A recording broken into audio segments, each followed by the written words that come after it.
Hi, it's Matt Plaskoff from One Week Bath with another edition of our series on bathroom design and remodeling.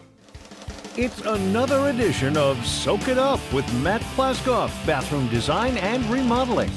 Today we're going to talk about toilets. Very exciting. How do you choose a great toilet? What are the things that you want to think about when you're choosing a toilet? Obviously, you want to think about style, functionality, and cost. So let's start with one-piece versus two-piece. You've heard those words before. What's the difference between one piece and two piece?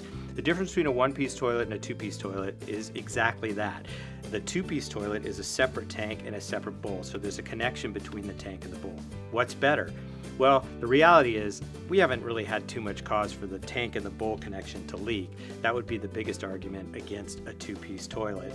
However, a one-piece toilet is actually easier to clean because you don't have that connection and so you don't have that crevice. So folks that want to have an easier to clean situation, they'll go with a one-piece toilet. The other part about the design and functionality of these toilets is the skirted sides. You may see that they're coming out now with a lot of toilets that have what we call skirted sides. We all grew up with toilets that had those intestines on the side of the toilet, and now what they've realized is that those get really dirty. They gather dust and other things. And so now they're coming out with skirted side toilets that you can just wipe down. So that's actually a feature that isn't overly pricey. They're a little bit more difficult to install, but they're definitely something that you want to consider if you want an easy clean situation. The third thing is the flushing mechanism. Obviously, you want a great flushing mechanism. Here in California, there are certain requirements on what you're allowed to have, and the toilet manufacturers have done a pretty good job of creating technology that allows the toilet to do what it needs to do with lower water flush. You also have the other option of a dual flush situation. Oftentimes the dual flush toilets will have buttons on the top with a separate number 1, number 2, you know what that means, and the number 1 will push less water through the toilet. So there's an additional water saving aspect to that. Some of the newer toilets now have a lever on the side that give you a split lever so you can decide 1 and 2 if you want to have the top of the toilet available so that you can put something on top of the toilet like Kleenex or other things that you might have.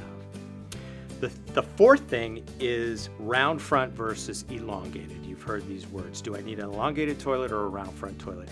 Really, I think that the elongated toilets are ultimately more comfortable. The bowl is bigger, it gives you more room. However, if you have a short space for a toilet, those 2 inches can make a difference. Typically, the elongated bowls will stick out a few inches longer than the round bowl. So you want to think about that from a space perspective. Finally, height.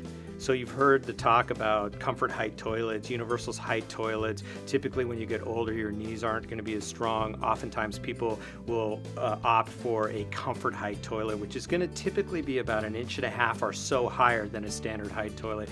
Helps you get up and off the toilet a little bit easier. So that's what you would call a comfort height toilet. As far as stylistically, one-piece toilets and two-piece toilets both come in a range of styles, everything from contemporary to traditional and everything in between.